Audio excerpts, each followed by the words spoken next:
जय हिंद दोस्तों, मैं Suman Patel lead mathematics YouTube channel पर आपका स्वागत करता हूं। आज जो है रेलवे घटना चक्र प्रीवियस ईयर का जो भी क्वेश्चन है उसका हम लोग डिस्कशन कर रहे हैं। तो आज हिस्ट्री का क्लास छठा होगा। इसके पहले हम लोग पाँच क्लास डिस्कस कर चुके हैं। जो भी पिछले वीडियो देखना चाहते हैं डिस्क्रिप्शन में हम उसका लिंक दे देंगे, आप वहाँ से जाके देख सकते हैं। तो चलिए आज देखते हैं पहला पॉइंट क्या है। रेलवे घटना चक्र का है ये, ठीक है। देखिए, राजेंद्र चोल की सबसे बड़ी उपलब्धि नौसेना शक्ति के उत्थान क्षेत्र से है। उत्थान पूछेगा कि राजेंद्र चोल की सबसे बड़ी उपलब्धि क्या थी, तो नौसेना शक्ति के उत्थान क्षेत्र से थी, ठीक है।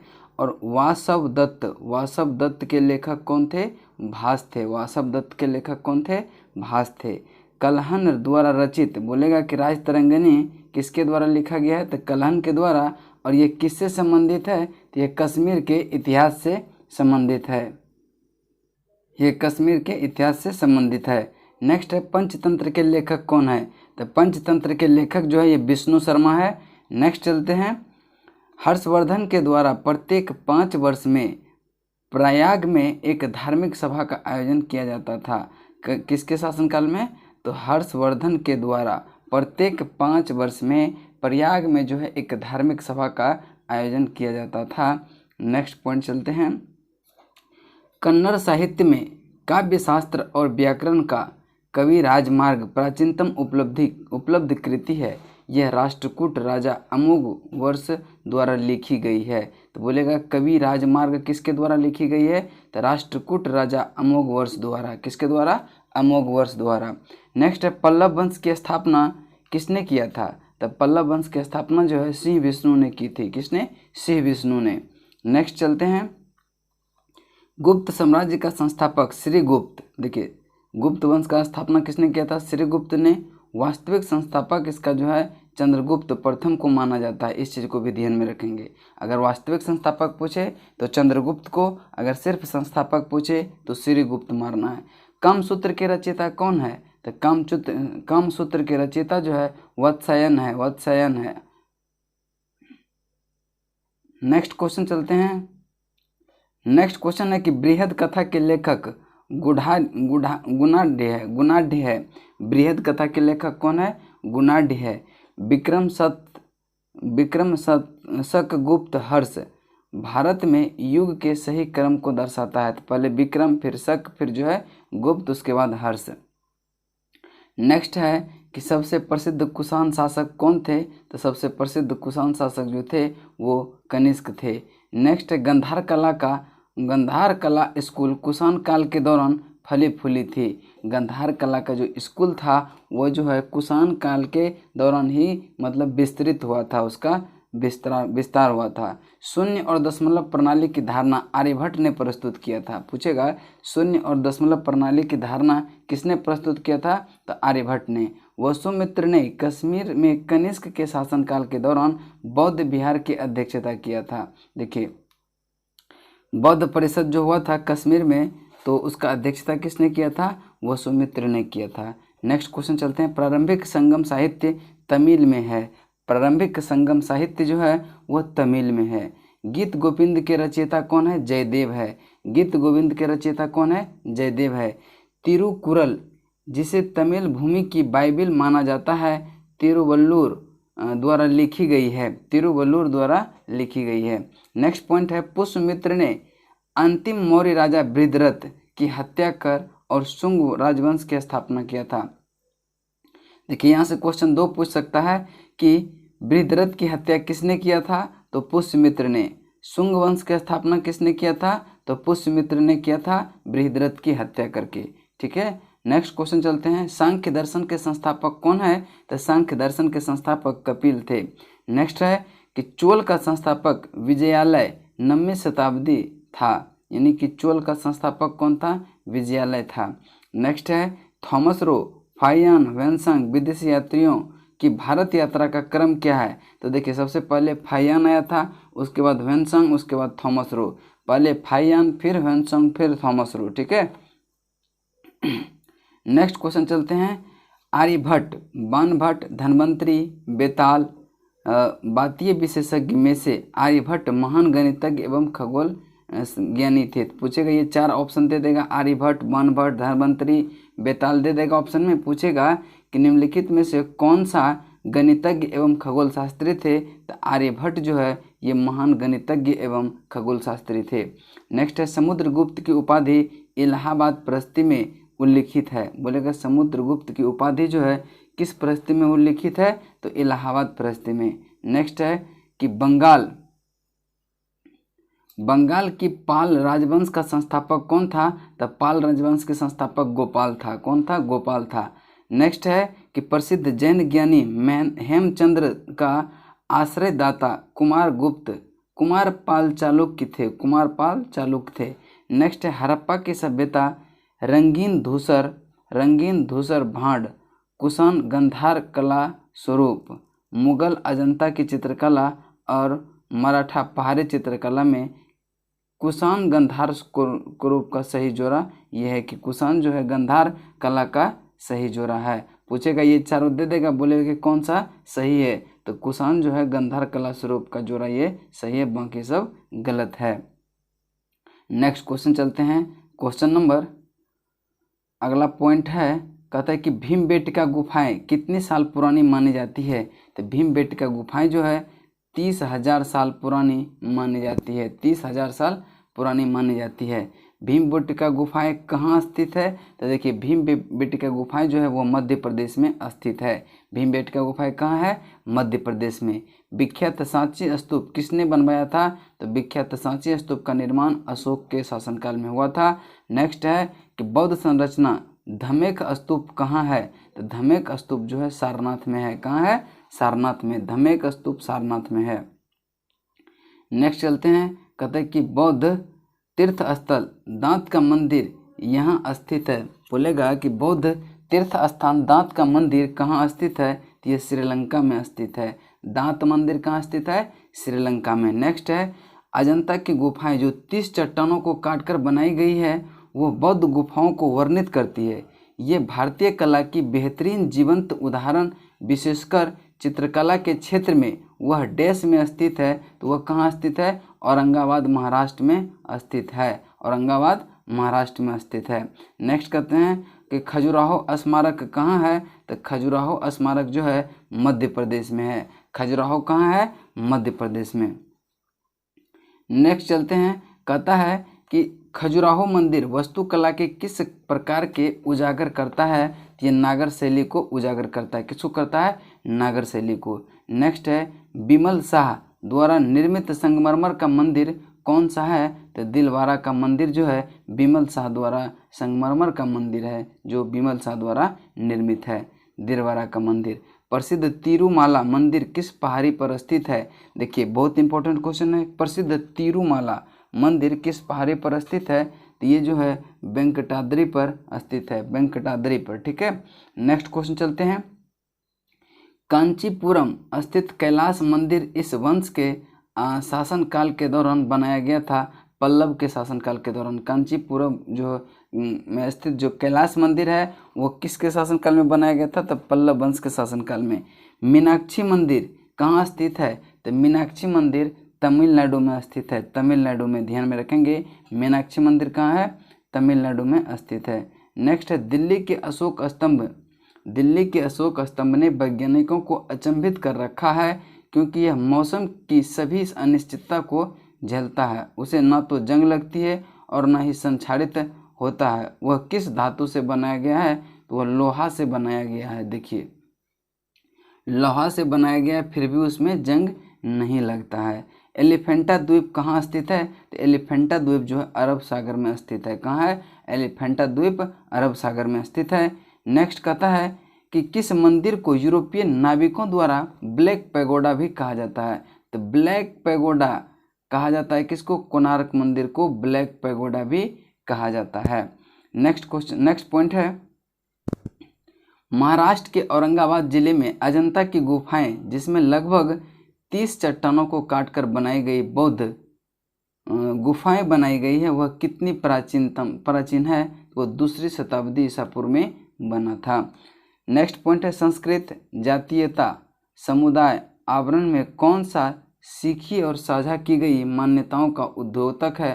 तो ये जो है संस्कृति जो है ये सीखी और साझा की गई मान्यताओं का द्योतक है। नेक्स्ट चलते हैं क्वेश्चन नंबर 1 से चलते हैं हम लोग। कहते हैं कि उदयगिरी के पत्थर से में कांटे गुफाएं किस राज्य में स्थिर है। उदयगिरी के पत्थर में कांटे गुफाएं किस राज्य में स्थित है। तो ये उड़ीसा राज्य में स्थित है। चलिए इसकी हम देखते हैं व्याख्या थोड़ा सा क्या है। तो देखिए व्याख्या देखते हैं। कहता है कि उड़ीसा वर्तमान ओडिशा के उदयगिरी एवं खंडगिरी में खारवेल राजा के कार्यकाल के दौरान पत्थरों को काटकर गुफाओं का निर्माण किया गया था। उदयगिरी में स्थित गुफाओं में सबसे बड़ी गुफा रानी गुफा है। ये देखिए यहाँ से 2-3 क्वेश्चन आ सकता है आपका। बोलेगा कि यह वर्तमान में उदयगिरी कहाँ है, तो वर्तमान में जो है आपका उड़ीसा में पड़ता है। और ये पूछेगा कि इन गुफाओं में उदयगिरी में जो गुफा है उसमें सबसे बड़ी गुफा कौन सी है, तो रानी गुफा जो है सबसे बड़ी गुफा है। नेक्स्ट चलते हैं, मिलान करें। सूची 1 को सूची 2 से मिलान करें। देखिए कार्ल मंदिर गुफाएं ये हीनयान से संबंधित है। खंडगिरी की पत्थर काटकर बनाए गए भवन को ये जो है जैन से संबंधित है। और बाघ गुफाएं जो है महायान से संबंधित है। और बादामी गुफा जो है ये शैव से संबंधित है। तो इसका राइट आंसर कौन सा हो जाएगा, option 3, 4, 1, 2, option number A. Next question चलते हैं। देखिए इसका कुछ व्याख्या इसको हम देख लेते हैं। कार्ले गुफा मंदिर हीनयान यह कट्टरपंथी बौद्ध भिक्षुओं का संप्रदाय था। इसे श्रावक यान भी कहा जाता था। धर्म से संबंधित खंडगिरी के पत्थर काटकर बनाए गए भवन जैन धर्म से संबंधित है। खंडगिरी उड़ीसा के खारवेल ने जैनों के लिए मठ बनवाए थे। बाघ गुफा बौद्ध महायान धर्म से संबंधित है। देखिए बोलेगा कि बाघ गुफा बौद्ध किस धर्म से संबंधित है, तो बौद्ध धर्म से संबंधित है और यह महायान संप्रदाय से संबंधित है। बादामी में चालुक्य पुलकेशिन प्रथम ने शैव मंदिर का निर्माण किया था। बोलेगा कि बादामी में शैव मंदिर का निर्माण किसने किया था, तो चालुक्य शासक जो था पुलकेशिन प्रथम, उसी ने जो है बादामी में शैव मंदिर का निर्माण करवाया था। नेक्स्ट क्वेश्चन नंबर है। कहता है कि निम्न शासकों में किसने प्रत्येक 5 वर्ष पर प्रयाग में धार्मिक सम्मेलन किया था। तो इसका राइट आंसर कौन किया था, हर्षवर्धन करता था। अभी इसके पहले भी हम बता चुके हैं। देखिए इसकी कुछ व्याख्या है। बौद्ध धर्म अपनाने के बाद हर्ष प्रत्येक वर्ष बौद्ध विद्वानों के वाद विवाद के लिए आमंत्रित करता था। वह प्रत्येक 5वें वर्ष प्रयाग में धार्मिक सम्मेलन करवाता था। प्रत्येक 5वें वर्ष पर जो है कहाँ करवाता था, प्रयाग में धार्मिक सम्मेलन करवाता था। नेक्स्ट क्वेश्चन चलते हैं क्वेश्चन नंबर 4 पे। 6ठी से 8वीं शताब्दी में निम्नलिखित के द्वारा मंदिर निर्माण को पर्याप्त संरक्षण मिला। इसका राइट आंसर होगा पल्लव और Chalukya, option A right answer होगा। देखिए 6ठी से 8वीं शताब्दी में पल्लव और चालुक्य राजवंश के मंदिर निर्माण के पर्याप्त संरक्षण प्रदान है। नेक्स्ट क्वेश्चन है कि मंदिरों की उत्तरी शैली किस नाम से जानी जाती है, तो मंदिरों की उत्तरी शैली जो है नागर शैली के नाम से जानी जाती है और दक्षिण को द्रविड़ शैली से। ठीक है, दक्षिण को द्रविड़ शैली। चलिए इसकी कुछ व्याख्या उसको पढ़ते हैं। देखिए भारत में गुप्त काल में मंदिरों के निर्माण के अवशेष दिखाई देते हैं।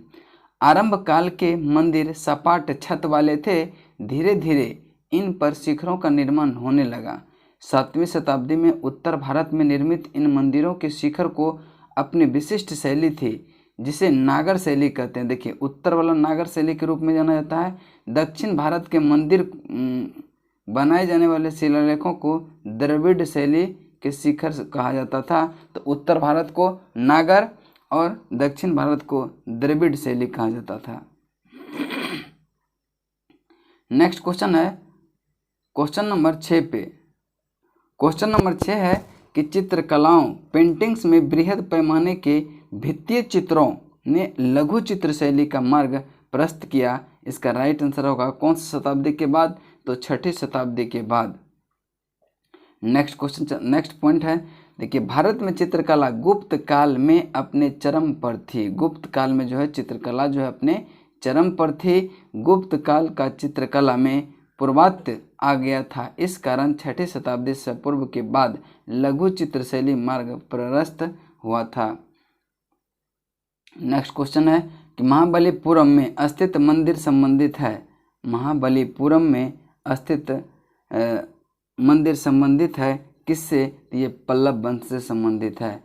पल्लव वंश से संबंधित, देखिए किस राजवंश के दौरान महाबलीपुरम के मंदिर स्थित हुए थे, तो पल्लव वंश के शासनकाल में। नेक्स्ट है महाबलीपुरम की स्थापना, देखिए महाबलीपुरम की स्थापना जो है किसने किया था, तो पल्लव नरेश नरसिंह वर्मन ने जो है महाबलीपुरम की स्थापना किया था। चलिए इसकी व्याख्या पढ़ लेते हैं, सारा कुछ क्लियर हो जाएगा। पल्लव नरेश नरसिंह वर्मन प्रथम द्वारा महाबलीपुरम में एकात्मक रथों का निर्माण कराया गया था। तमिलनाडु में मद्रास से 40 मील दूरी पर समुद्र तट पर स्थित नागर पल्लव काल में प्रसिद्ध समुद्री बंदरगाह तथा कला का केंद्र था। महाबलीपुरम के रथ कठोर चट्टान को काटकर बनाए गए थे। इसे सप्त पैगोडा कहा जाता है। इसे क्या कहा जाता है, सप्त पैगोडा कहा जाता है। देखिए महाबलीपुरम के जो रथ जो है कठोर चट्टान से काट कर बनाया गया था, उसे क्या कहा जाता था, सप्त पैगोडा कहा जाता था। अब देखिए नेक्स्ट क्वेश्चन चलते हैं, क्वेश्चन नंबर 8 पे।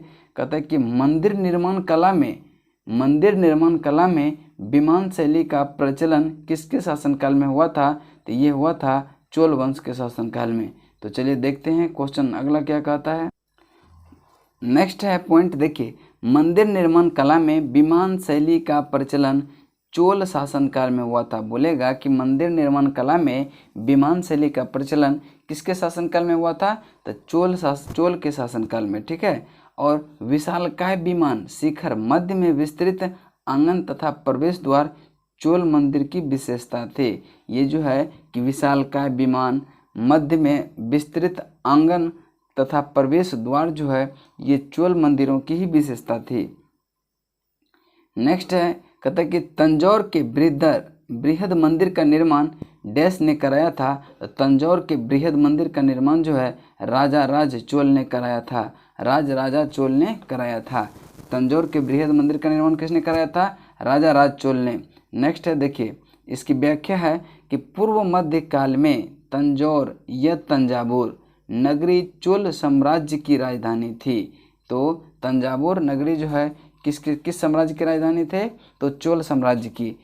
तंजौर के मंदिर को नगरी कहना अधिक उपयुक्त होगा क्योंकि यहाँ 75 छोटे बड़े मंदिर हैं। 75 जो है छोटे छोटे मंदिर हैं, इसीलिए इसको मंदिरों की नगरी कहा जाता है।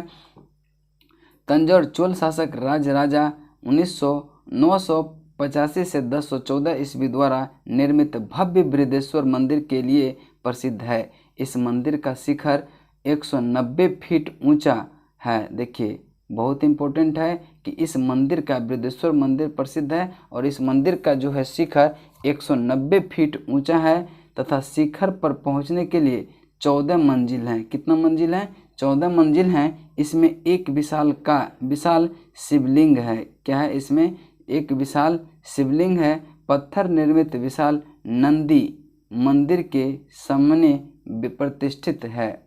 नेक्स्ट क्वेश्चन है 10 नंबर, चोल शासकों की भाषा क्या थी, तो चोल शासकों की भाषा वो तमिल भाषा थे।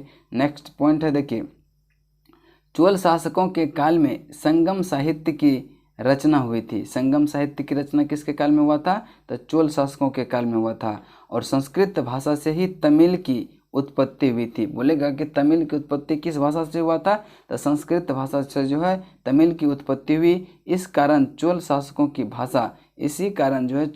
की भाषा क्या हो गई, तमिल हो गई। चोल सम्राट का शासनकाल तमिल साहित्य का स्वर्ण काल कहलाता है।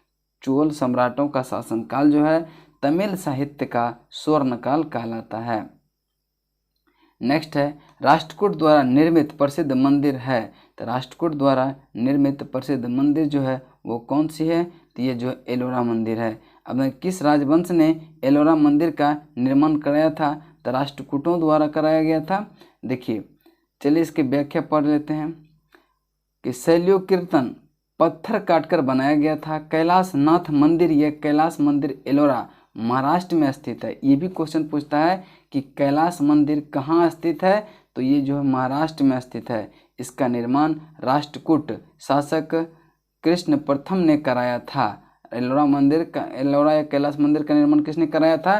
तो राष्ट्रकूट शासक कृष्ण प्रथम ने कराया था। कृष्णदेव प्रथम ने कराया था और द्रविड़ शैली से निर्मित मंदिर है। यह पूछेगा कि एलोरा कैलाश मंदिर जो है किस शैली से निर्मित मंदिर है? तो दक्षिण भारत में है। तो दक्षिण वाला क्या होता था कि द्रविड़ शैली और उत्तर वाला नागर शैली। नेक्स्ट क्वेश्चन चलते हैं क्वेश्चन नंबर 12 पे। अजंता तथा एलोरा की गुफाएं कहाँ स्थित है? तो अजंता तथा एलोरा की गुफाएं जो है ये महाराष्ट्र में स्थित है। कहाँ है? महाराष्ट्र में। नेक्स्ट देखिए इसकी व्याख्या है कि अजंता तथा एलोरा की गुफाएं महाराष्ट्र के औरंगाबाद जिले में स्थित है। कहाँ है? महाराष्ट्र के औरंगाबाद जिले में। और शैल्यो कीर्तन गुफाएं अपने चित्रांकन एवं वस्तु सौंदर्य के लिए विश्व विरासत के रूप में विख्यात है। नेक्स्ट क्वेश्चन चलते हैं क्वेश्चन नंबर 13 पे। क्वेश्चन नंबर 13 कहता है कि निम्नलिखित में कौन सबसे प्राचीन है? निम्नलिखित में कौन सबसे प्राचीन है? तो इसका राइट आंसर जो होगा वो अजंता की गुफाएं जो है सबसे प्राचीन है। अजंता गुप्त कालीन, कुतुब मीनार जो है सल्तनत कालीन में आया था, ताजमहल मुगल कालीन था और खजुराहो राजपूताना कालीन था। तो सबसे पुराना कौन है? यानी कि सबसे प्राचीन का मतलब होता है पहले का। सबसे पहले जो है अजंता की गुफाएं जो है गुप्त कालीन में ही था। नेक्स्ट क्वेश्चन है 14। अजंता गुफाएं का निर्माण किया गया था। अजंता गुफाएं कभी पहले थे किसके शासनकाल में? गुप्त काल में किया गया था। नेक्स्ट चलते हैं, कहता है कि अजंता की चित्रकला भारतीय इतिहास के निम्नलिखित काल में हुआ था। अजंता की चित्रकला जो हुआ था वो गुप्त काल में हुआ था। बस नेक्स्ट देखते हैं इसकी व्याख्या क्या है। कहता है कि अजंता की गुफाएं बौद्ध धर्म द्वारा प्रेरित है। इसमें बौद्ध धर्म से संबंधित जातक कथा का चित्रण है। किसका कथा का? जातक कथा का चित्रण है। यह महाराष्ट्र के औरंगाबाद जिले में द्वितीय शताब्दी ईस्वी पूर्व 7वीं शताब्दी तक थी। द्वितीय शताब्दी से 7वीं शताब्दी तक था। अजंता में निर्मित 29 गुफाओं में वर्तमान में केवल 6 गुफाएं संख्या है। 1, 2, 9, 10, 16, 17 शेष हैं। इन 6 गुफाओं में गुफा संख्या 16 एवं 17 गुप्तकालीन है। गुफा संख्या 16 एवं 17 कौन सा कालीन का है? तो 16 एवं 17 जो है गुफाएं ये जो है गुप्तकालीन है। अजंता गुफाएं वर्ष 1983 से यूनेस्को विश्व धरोहर सूची में शामिल किया गया है। तो पूछेगा कि अजंता की गुफाएं जो है वह किस वर्ष जो है यूनेस्को विश्व धरोहर स्थल की सूची में शामिल हो गया था? तो ये 1983 में। नेक्स्ट क्वेश्चन है 15। अजंता की गुफाएं से बनी मूर्तियां क्या दर्शाती है? अजंता की गुफाएं से बनी मूर्तियां जो है ये भगवान बुद्ध तथा उनकी जीवन वृत्तांत को दिखाता है। ऑप्शन बी इसका राइट आंसर होगा। ठीक है। नेक्स्ट क्वेश्चन है अजंता चित्रशैली अजंता चित्रकला में दर्शाया गया है। तो क्या अजंता चित्रकला में जो है दर्शाया गया है? क्या दर्शाया गया? अजंता चित्रकला में भगवान बुद्ध का और उसके जीवन वृत्तांत को दर्शाया गया है। नेक्स्ट जो कि इसमें कोई नहीं है, डी हो जाएगा इसका आंसर। अजंता की गुफाएं का चित्रण अजंता की गुफाएं का चित्रण जो है अजंता की गुफाएं का चित्रण ये जो है जातक कथाओं का है। क्या है? जातक कथाओं का। ऑप्शन ए इसका राइट आंसर होगा। नेक्स्ट चलते हैं। एलिफेंटा में चट्टान काटकर बनाए गए प्रसिद्ध मंदिर निम्न में से संबंधित है। किससे संबंधित है? ये राष्ट्रकूट से संबंधित है। ऑप्शन डी इसका राइट आंसर होगा। इसकी व्याख्या कर लेते हैं हम लोग। एलिफेंटा गुफाएं पूछेगा। एलिफेंटा गुफाएं मुंबई में त्रिमूर्ति शिव के मुखमंडल की मूर्ति स्थित है। साथ ही यह शिव पार्वती की मूर्ति भी है। यहाँ चट्टानों को काटकर राष्ट्रकूटों द्वारा अनेक निर्माण कार्य कराए गए थे। ठीक है, नेक्स्ट क्वेश्चन है सूची 1 को सूची 2 से सुमेलित करें। सूची 1 को सूची 2 से सुमेलित करें तो नागा अर्जुन जो है ये किससे संबंधित है? ये जो है बौद्ध धर्म के विस्तार में महत्वपूर्ण भूमिका से संबंधित है। और शंकराचार्य जो है ये ज्ञान की मुक्ति का प्राथमिक मार्ग है। और अंडाल जो है महिला संत है। और रामानुज जो है ये वेद की रीति को भक्ति के साथ सम्मिलित करने का प्रयास किया था। रामानुज, फिर से एक बार बोलते हैं, नागा अर्जुन ये बौद्ध धर्म के विस्तार में महत्वपूर्ण भूमिका निभाए थे। और शंकराचार्य ज्ञान की मुक्ति का प्राथमिक मार्ग है। और अंडाल जो है ये महिला संत थे। और रामानुज वेद की रीतियों को भक्ति के साथ सम्मिलित करने का प्रयास किया। इसका राइट आंसर कौन सा हो जाएगा? 4 1 2 3। 4 1 2 3 देखते हैं कौन सा ऑप्शन में है। 4 1 2 3 ऑप्शन नंबर डी में है।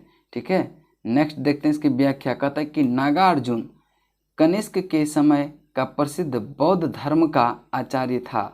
उसने शून्यवाद का प्रतिपादन कर बौद्ध धर्म के विस्तार में महत्वपूर्ण योगदान दिया। शंकराचार्य अद्वैतवाद के समर्थक थे। देखिए यहाँ से क्वेश्चन उठता है कि शंकराचार्य जो है किसके समर्थक थे? तो ये अद्वैतवाद के समर्थक थे।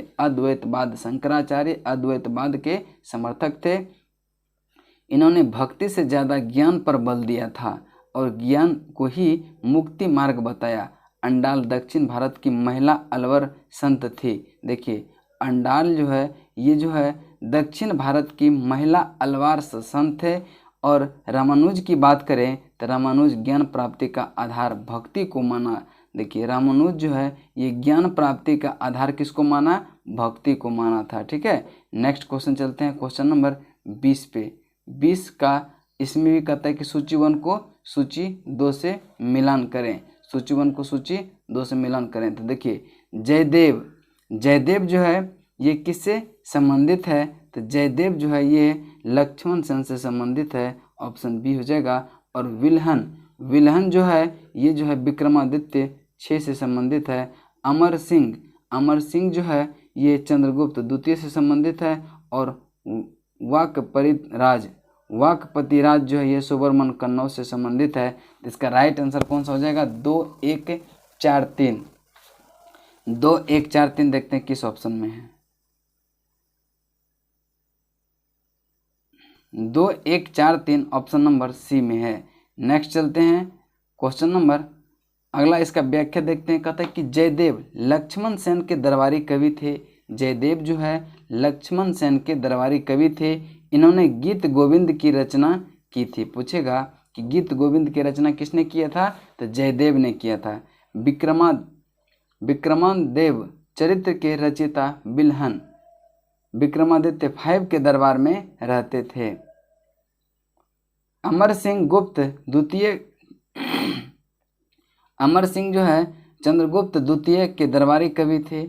अमर सिंह जो है चंद्रगुप्त द्वितीय के दरबारी कवि थे। अमरकोश नामक पुस्तक की रचना की थी। देखिए पूछेगा अमरकोश पुस्तक की रचना किसने किया था? तो अमर सिंह ने किया था। वाकपतिराज यशोवर्मन के दरबारी कवि थे। वाकपतिराज जो है यशोवर्मन के दरबारी कवि थे। इसकी प्रसिद्ध कृति जो है गौड़ वहो है। क्या है? गौड़ वहो है। नेक्स्ट चलते हैं अद्वैतवाद सिद्धांत के प्रतिपादक कौन थे? तो अभी बोले थे शंकराचार्य थे अद्वैतवाद के, यानी कि ऑप्शन नंबर 20 का राइट आंसर होगा। देखिए शंकराचार्य अद्वैतवाद के प्रतिपादक थे। इन्होंने मुक्ति प्राप्त करने के लिए ज्ञान को आधार माना था।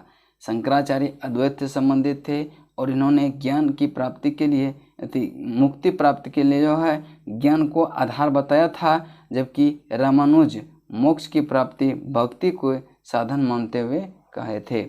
नेक्स्ट क्वेश्चन है क्वेश्चन नंबर 22। कहते हैं कि नैनार इससे संबंधित है। नैनार किससे संबंधित है? ये शिव शैव संप्रदाय से संबंधित है। बी इसका राइट आंसर होगा। बी इसका राइट आंसर होगा। दक्षिण भारत में शिव संप्रदाय के भक्तों को नैनार कहा गया। ठीक है, दक्षिण भारत में शिव संप्रदाय के जो भक्त थे उसी को नैनार कहा जाता था। ठीक है, नैनार भक्तों ने भगवान शिव के सम्मान में सुंदर भजनों की रचना की। इसका समय 7वीं एवं 8वीं सदी के आसपास था। प्रमुख नैनार संत कौन थे? सबंदर, अप्पर और सुंदर मूर्ति, ये सब कहते हैं नैनार संत थे। नेक्स्ट चलते हैं क्वेश्चन नंबर 23 पे। कहते हैं कि लिंगराज मंदिर का निर्माण करवाया था किसने? तो इसका राइट आंसर होगा उपरोक्त में से किसी के द्वारा नहीं। उपरोक्त में से किसी के द्वारा नहीं। ठीक है, तो देखिए इसमें तो इनमें से कोई नहीं हो जाएगा इसका राइट आंसर। और यहाँ अब किसने करवाया था? लिंगराज के मंदिर का निर्माण जो है ये केसरी वंश के राजा ययाति केसरी ने कराया था। किसने कराया था? केसरी वंश के राजा ययाति केसरी ने। तो चलिए अब नेक्स्ट चलते हैं।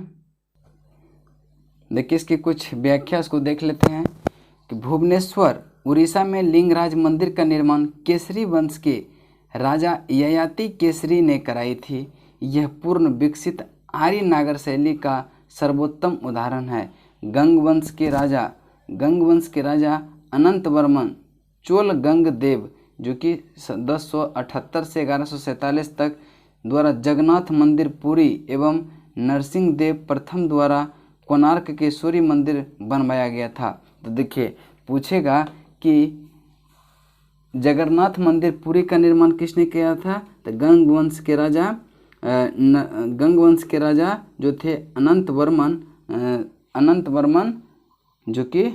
वर्मन चोलगंग ने और नरसिंह देव प्रथम द्वारा कोणार्क का सूर्य मंदिर का निर्माण कराया गया था। तो कोणार्क के सूर्य मंदिर का निर्माण किसने कराया था? तो नरसिंह देव प्रथम ने। ठीक है, अब देखिए चंदेल खजुराहो के मंदिर बनवाए तथा वस्तुपाल और तेजपाल दिलवारा माउंट आबू स्थित जैन मंदिर भी बनवाए थे। नेक्स्ट चलते हैं 24 नंबर। कहता निम्नलिखित में से क्या सुमेलित है? क्या सुमेलित है? खजुराहो चंदेल ही सुमेलित है।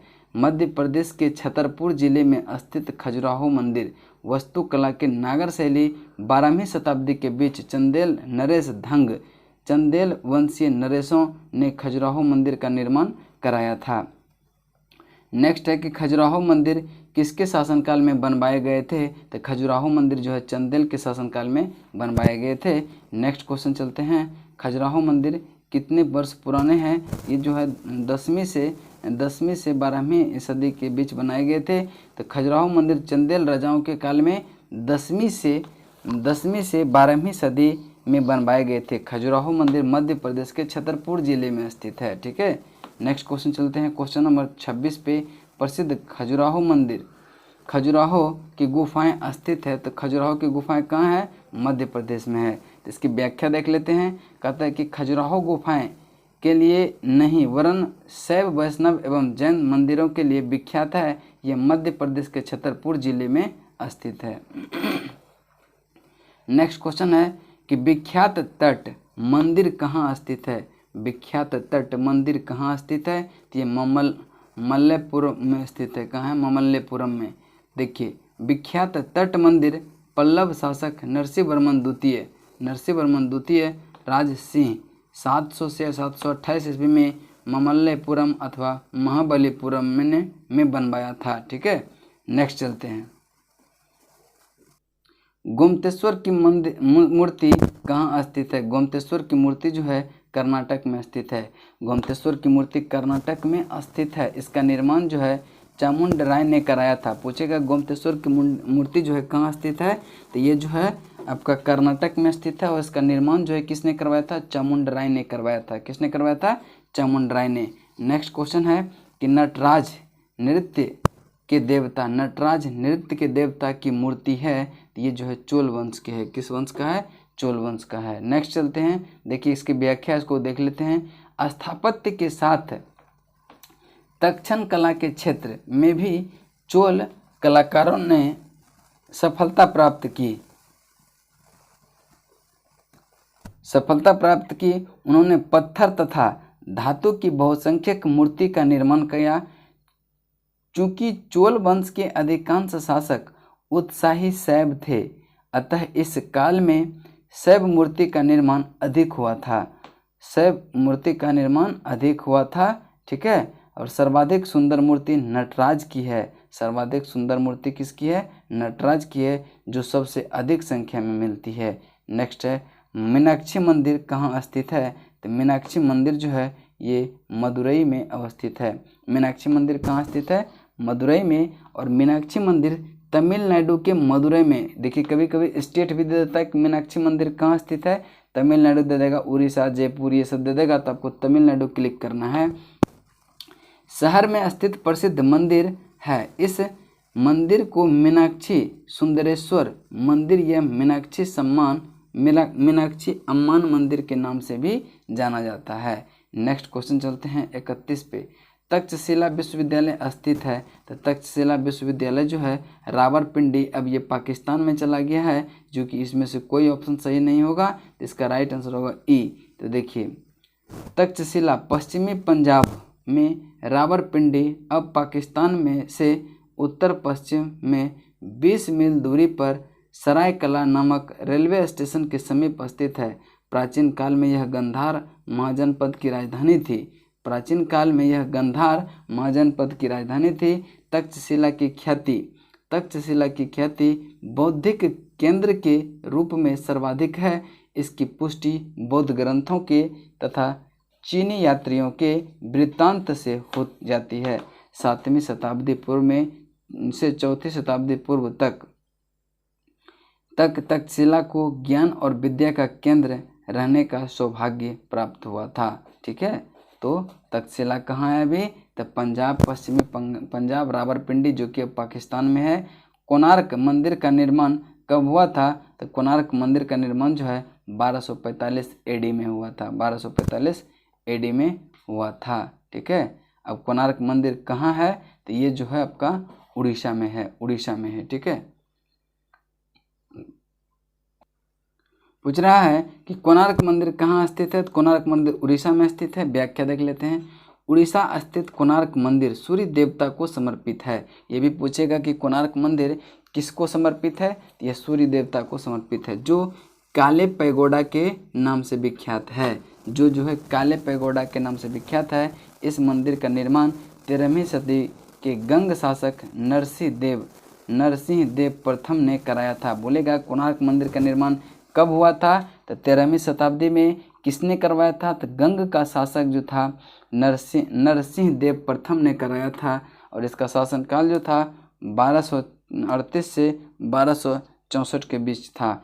इस मंदिर के आधार पर 12 पहिए यह चक्र निर्मित थे। 12 पहिए यह चक्र निर्मित थे।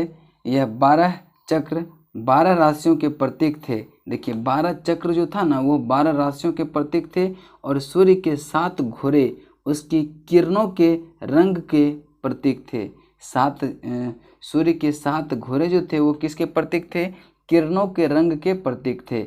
नेक्स्ट चलते हैं क्वेश्चन नंबर 33 पे। कहता है कि पुरातन भारतीय विश्वविद्यालय के अवशेष कहाँ पाए गए? तो पुरातन भारतीय विश्वविद्यालय के अवशेष जो है ये कहाँ प्राप्त किए गए हैं? तो नालंदा से ऑप्शन ए इसका राइट आंसर होगा। नालंदा विश्वविद्यालय की स्थापना किनका महान कार्य था? तो नालंदा विश्वविद्यालय का स्थापना जो है ये किसने किया था? तो कुमारगुप्त के शासनकाल में हुआ था। कुमारगुप्त ने ही इसकी स्थापना कराया था। देख लेते इसकी व्याख्या। कहता है कि प्राचीन भारतीय विश्वविद्यालय के अवशेष नालंदा में पाए गए। नालंदा विश्वविद्यालय पटना से जो है 64 किलोमीटर दक्षिण में बड़गांव नामक स्थान में स्थित है। नालंदा बौद्ध विहार विश्वविद्यालय की स्थापना कुमारगुप्त के शासनकाल में हुई थी। किसके शासनकाल में हुई थी? कुमारगुप्त के शासनकाल में हुई थी। इसकी अंतर्राष्ट्रीय ख्याति प्राप्त विश्वविद्यालय था। बाद में पाल वंश के शासक ने विक्रमशिला के विश्वविद्यालय की ओर अधिक ध्यान देना प्रारंभ किया था। फलतः नालंदा का वैभव कम हो गया है। अभी जो है इसका थोड़ा सा वैभव कम हो गया है। नेक्स्ट है कि बौद्ध में प्रसिद्ध महाबोधि मंदिर किस शासक ने बनवाया था? बोध गया में जो है प्रसिद्ध महाबोधि मंदिर जो है किस शासक ने बनाया था? तो इसका राइट आंसर होगा अशोक ने बनाया था। बोध गया स्थित प्रसिद्ध महाबोधि मंदिर का निर्माण प्रसिद्ध मौर्य शासक अशोक द्वारा कराया गया था। महाबोधि मंदिर बोध गया के उसी स्थान पर निर्मित है जहां भगवान बुद्ध को ज्ञान की प्राप्ति हुई थी। ठीक है, नेक्स्ट क्वेश्चन चलते हैं 35। कहता है कि अंकोर वाट कहाँ है? अंकोर वाट कंबोडिया में है। अंकोर वाट कहाँ है? कंबोडिया में है। देखिए व्याख्या, अंकोर वाट कंबोडिया में स्थित है। यह विष्णु मंदिर जिसका निर्माण, देखिए पूछेगा अंकोर वाट मंदिर किस मंदिर से संबंधित है? विष्णु से संबंधित है, जिसका निर्माण 12वीं शताब्दी में कंबोडिया कंबोज के शासक सूर्यवर्मन द्वितीय ने कराया था। यह पूर्व मध्यकालीन हिंदू स्थापत्य की एक उत्कृष्ट रचना है, एक उत्कृष्ट रचना है। तो सबसे पहले हम देखेंगे, कहेगा कि अंकोर वाट मंदिर का निर्माण किसने कराया था? तो सूर्यवर्मन द्वितीय द्वारा, सूर्यवर्मन द्वितीय द्वारा। नेक्स्ट क्वेश्चन है, किसमें लगभग 100 गुफाएं हैं? किसमें लगभग 100 गुफाएं हैं? कन्हेरी में जो है लगभग 100 गुफाएं हैं। नेक्स्ट चलते हैं क्वेश्चन नंबर, चलिए इसकी व्याख्या देखते हैं। कहता है कि महाराष्ट्र में मुंबई से लगभग 200 मील उत्तर में कन्हेरी नामक गुफाएं का एक विशाल समूह स्थित है। अनेक वर्षों तक इन गुफाओं में बौद्ध भिक्षु का निवास रहा। ये 8वीं-9वीं शताब्दी की है। यहाँ पर बौद्ध की 2 भीमकाय प्रतिमा एवं बोधिसत्व अवलोकितेश्वर की एक खड़ी प्रतिमा भी है। तो अगला क्वेश्चन है 37 नंबर, दिलवारा के जैन मंदिर का निर्माण किसने करवाया था? तो दिलवारा का जैन मंदिर का निर्माण जो है ये चालुक्य ने कराया था, चालुक्य ने कराया था। अब पूछेगा कि विख्यात दिलवारा के जैन मंदिर कहाँ स्थित है? तो इसको देखिए हम पढ़ते हैं, सारे क्लियर हो जाएगा। चालुक्य राजा के काल में गुजरात के अनहिलवाड़ तथा राजस्थान के आबू पर्वत पर अनेक भव्य का निर्माण कराया गया। आबू पर्वत पर 2 संगमरमर के मंदिर हैं जिन्हें दिलवारा का जैन मंदिर कहा जाता है। पहले आदिनाथ मूर्ति है। दूसरे मंदिर को तेजपाल कहा जाता है। पहले मंदिर का निर्माण भीमदेव प्रथम ने तथा विमल शाह ने कराया था। तो दिलवारा का जैन मंदिर कहाँ स्थित है? तो माउंट आबू पर, माउंट आबू पर। देखिए माउंट आबू पर्वत जो है राजस्थान में है। ठीक है, नेक्स्ट क्वेश्चन चलते हैं, क्वेश्चन नंबर 38। ईसा के 3री सदी से जबकि हून के आक्रमणों ने रोमन साम्राज्य को समाप्त कर दिया, भारतीय व्यापारी आधिकारिक किस पर निर्भर रहते हैं? तो भारतीय व्यापारी दक्षिण पूर्व एशियाई व्यापार पर निर्भर रहते हैं। ऑप्शन सी इसका राइट आंसर हो जाएगा। नेक्स्ट है, देखिए 3री सदी में हुनों द्वारा रोमन साम्राज्य के पतन के बाद भारतीय व्यापारी ने दक्षिण पूर्व एशिया के साथ व्यापार को बढ़ावा दिया। देखिए तिरुपति मंदिर अवस्थित है कहाँ? तो तिरुपति मंदिर जो है ये आंध्र प्रदेश में अवस्थित है। तिरुपति मंदिर आंध्र प्रदेश में 7 पहाड़ी के झुंड के शिखर पर स्थित है। यह मंदिर दक्षिण भारतीय मंदिर स्थापत्य के एक अद्भुत नमूना है। नेक्स्ट चलते हैं, कहता है कि महाबालेश्वर अवस्थित है। महाबालेश्वर कहाँ अवस्थित है? ये महाराष्ट्र में अवस्थित है। महाबालेश्वर महाराष्ट्र के सुंदर पहाड़ी नगर है। यहाँ झील का सुंदर बाग है। यह पुणे से लगभग 120 किलोमीटर दूर है। यह एक पर्यटक स्थल भी है। ठीक है, चलिए देखते हैं 41 नंबर। कहता है कि संगम काल का सर्वाधिक महत्वपूर्ण नगर कौन सा है? तो संगम काल का सर्वाधिक महत्वपूर्ण नगर जो है वो मदुरै है। कावेरी पट्टनम संगम युग में चोलों का प्रथम बंदरगाह था। कावेरी पट्टनम जो है पट्टनम संगम युग में चोलों का प्रमुख बंदरगाह था। मदुरै पांड्य की राजधानी थी। यह तथा प्रथम एवं तृतीय संगम मदुरै में ही हुए थे। प्रथम एवं तृतीय संगम जो है वो मदुरै में ही हुई थी, अतः मदुरै संगम युग में सर्वाधिक महत्वपूर्ण रहा। नेक्स्ट क्वेश्चन चलते हैं, विक्रमशिला विश्वविद्यालय। विक्रमशिला विश्वविद्यालय की स्थापना किस शासक ने कराया था? तो इसकी जो है धर्मपाल ने इसकी स्थापना कराया था। विक्रमशिला विश्वविद्यालय की स्थापना किसने कराया था? धर्मपाल ने। तो विक्रमशिला विश्वविद्यालय की स्थापना पाल वंशीय शासक धर्मपाल, जिसकी शासनकाल जो है 770 से 810 ने बिहार राज्य के भरतपुर से 25 मील दूरी पर की थी। यह बौद्ध धर्म एवं दर्शन के अतिरिक्त न्याय, तत्वज्ञान, व्याकरण आदि की शिक्षा दी जाती थी। यह बौद्ध धर्म के महायान शाखा का प्रमुख केंद्र था। ठीक है। नेक्स्ट क्वेश्चन है कि मूर्ति कला का गांधार स्कूल निम्न शैली पर एक सम्मिश्रण था। तो इसका भारत एवं ग्रीक शैलियों का सम्मिश्रण था। देखते हैं इसकी व्याख्या। मूर्ति कला का गांधार स्कूल भारतीय एवं ग्रीक शैली का सम्मिश्रण था। गांधार कला में सर्वप्रथम बुद्ध की मूर्ति का निर्माण किया गया। मथुरा कला भारतीय शैली की कला है। तो नेक्स्ट क्वेश्चन चलते हैं, क्वेश्चन नंबर 44 पे। विठपाल तथा धीमन नामक भारत के दो महानतम कलाकार किस युग से संबंधित थे? तो ये पाल युग से संबंधित थे। विठपाल तथा धीमन नामक भारत के दो महानतम कलाकार किस युग से संबंधित थे? तो पाल युग से संबंधित थे। देखिए 9वीं शताब्दी में बंगाल के पाल राजा पाल युग के समय पीठपाल और धीमन दोनों प्रसिद्ध कलाकार एवं मूर्तिकार थे। ये नालंदा के निवासी थे। ठीक है। विठपाल और धीमन ये कहाँ के निवासी थे? नालंदा के निवासी थे। नेक्स्ट क्वेश्चन है, कहता है कि निम्नलिखित में से किस राजा ने कोणार्क के सूर्य मंदिर का निर्माण कराया था? तो नरसिम्हदेव प्रथम ने। ऑप्शन डी इसका राइट आंसर होगा। देखते हैं अगला क्या है। अगला जो है कुछ इसका व्याख्या है, उसको पढ़ लेते हैं। कोणार्क के सूर्य मंदिर का निर्माण 13वीं शताब्दी के गंग शासक नरसिंहदेव, यह नरसिंहदेव भी कहा जाता है, नरसिंहदेव प्रथम ने 1238 से 1264 तक इसका शासन रहा था। उसी में यह करवाया था सूर्य मंदिर का निर्माण। उड़ीसा में स्थित कोणार्क सूर्य मंदिर सूर्य देवता को समर्पित है, जिसे काला पैगोडा भी, ब्लैक पैगोडा भी कहा जाता है। इस मंदिर के आधार पर 12 चक्र निर्मित है। 12 चक्र 12 राशि के प्रतीक है और सूर्य के 7 घोड़े उसकी किरणों के रंग के प्रतीक है। नेक्स्ट अब देखते हैं कुछ पॉइंट वाइज है तथ्यात्मक प्रारूप, उसको भी हम लोग देख लेते हैं। कहता है कि होयसलेश्वर मंदिर होयसल शैली, जबकि सप्त पैगोडा मंदिर पल्लव शैली से बनी है। पूछेगा क्वेश्चन कि सप्त पैगोडा मंदिर किस शैली से बनी है? तो पल्लव शैली से बनी है। और होयलेश्वर मंदिर जो है किस शैली से बनी है? तो होयसल शैली से बनी है। दोनों चीज़ ध्यान में रखेंगे आप।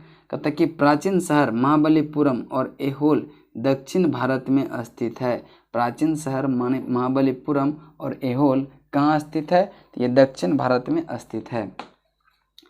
पल्लवों का काल श्रीलंकित हिंदू मंदिर वास्तुकला की विशेषता का काल था। नेक्स्ट है काशी, कांची, पुरी, केदारनाथ से शंकराचार्य ने काशी की मठ की स्थापना नहीं किया था। पूछेगा कि 4 ऑप्शन दे देगा, काशी, कांची, पुरी, केदारनाथ में शंकराचार्य ने कौन से मठ की स्थापना नहीं किया था?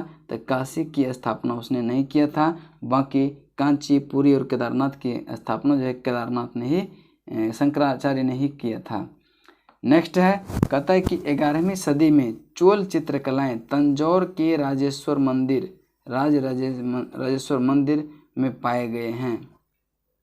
नेक्स्ट पॉइंट है, भगवान शिव के 18 अवतार में लकुलिश, भैरव, वसुगुप्त और मत्स्येंद्र में से को गिना जाता है। लकुलिश को गिना जाता है। ठीक है। नेक्स्ट है, शैव संतों में सबसे प्रसिद्ध व्यक्ति की संख्या कितनी है? तो 4 है। दक्षिण भारत के अलवार वैष्णव मत के संत थे। पूछेगा दक्षिण भारत के अलवार जो है किस मत के संत थे? तो वैष्णव मत के संत थे। नेक्स्ट है, दक्षिण भारत के द्वीपकल्प में द्रविडियन पद्धति के स्थापत्य और शिल्प का प्रारंभ करने वाला कौन थे? तो पल्लव थे। ठीक है।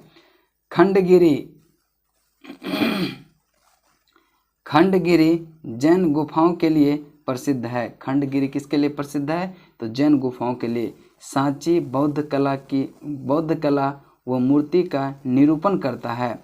भारत के दशमलव प्रणाली का आविष्कार गुप्त काल में हुआ था।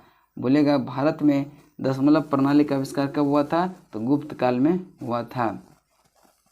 नेक्स्ट है, 11वीं सदी का चोल चित्रकारी जिस विख्यात शिव मंदिर से खोजे गए वह कौन है? तो वह तंजावुर में है। कहाँ है? तंजावुर में। मठ, मंदिर और स्तूप बौद्ध धर्म से संबंधित है। मठ, मंदिर और स्तूप ये बौद्ध धर्म से संबंधित है। एलिफेंटा गुफाओं में त्रिमूर्ति ब्रह्मा विष्णु महेश के मुखमंडल की मूर्ति मुंबई से 12 किलोमीटर दूरी पर स्थित है। ठीक है। इस्लाम के प्रवर्तक पैगंबर मोहम्मद 570 में पैदा हुए थे। इस्लाम के प्रवर्तक पैगंबर मोहम्मद कब पैदा हुए थे? 570 ईस्वी में। गांधार कला का नाम भारतीय बौद्ध एवं ग्रीक रोमन संस्कृति के प्रभाव मिश्रण के आधार पर रखा गया है। नेक्स्ट चलते हैं। कहता है कि एक प्रसिद्ध विश्वविद्यालय से संबंधित प्रसिद्ध स्थान कौन सा है? नालंदा है। बोध गया में प्रसिद्ध महाबोधि मंदिर किसने बनवाया था? अशोक के शासनकाल में बना था। और भूमरा एवं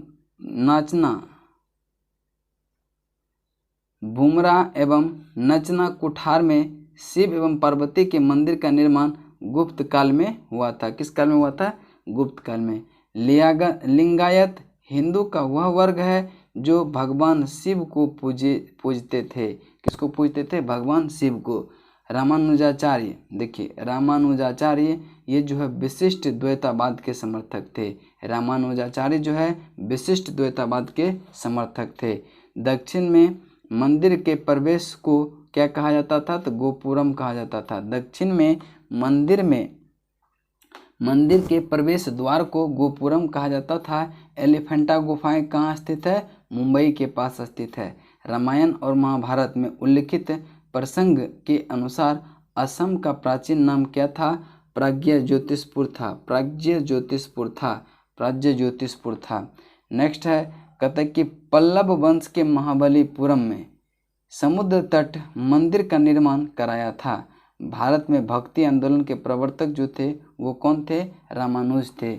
भारत में भक्ति आंदोलन का प्रवर्तक रामानुज थे।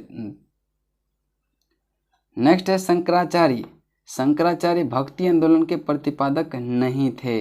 भारत का सबसे प्राचीन स्मारक कौन है? अजंता है।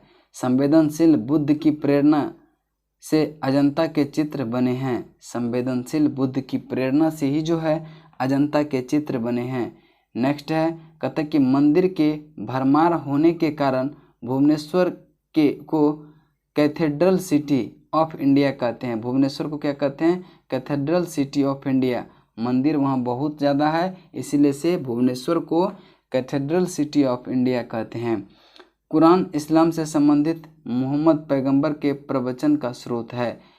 सुंदर लेखन कला को कैलीग्राफी कहते हैं। सुंदर लेखन की कला को क्या कहते हैं? कैलीग्राफी कहते हैं। गोपुरम दक्षिण भारतीय मंदिर की वास्तुकला की मुख्य विशेषता थी। चलिए नेक्स्ट, अब सल्तनत काल में चलते हैं हम लोग। चलिए देखते हैं, पहले पॉइंट वाइज है इसका भी देख लेते हैं। कहता है कि किसने माउंट आबू के पास कायादार गांव में गोरी राजवंश के मोहम्मद गोरी को हराया था? तो भीमदेव सोलंकी द्वितीय द्वारा। भीमदेव सोलंकी द्वारा जो है गोरी वंश के मोहम्मद गोरी को हराया गया था। नेक्स्ट है कि दास वंश का स्थापना किसके द्वारा किया गया था? तो दास वंश की स्थापना जो है कुतुबुद्दीन ऐबक के द्वारा कराया गया था। अब देखिए, ढाई दिन का झोपड़ा मस्जिद कहाँ स्थित है? तो ढाई दिन का झोपड़ा मस्जिद जो है ये अजमेर में स्थित है। कुतुब मीनार जो दुनिया की सबसे ऊंची ईंटों की मीनार है, इसका निर्माण दिल्ली सल्तनत के किस संस्थापक के आदेशों के तहत किया गया था? कुतुबुद्दीन ऐबक के आदेशों के तहत किया गया था कुतुब मीनार का। ठीक है, अब देखते हैं, कहता है कि 13वीं सदी में बख्तियार खिलजी बंगाल के किस राजा को पराजित किया था? तो बंगाल के लक्ष्मण सेन को पराजित किया था। किसने? बख्तियार खिलजी ने। वह कौन सा संगीतकार है जो 1253 से 1325 तक जीवित थे, जिन्होंने पारंपरिक तबला एवं सितार के आविष्कार के रूप में जाना जाता है? तो ये अमीर खुसरो थे। कौन थे? अमीर खुसरो।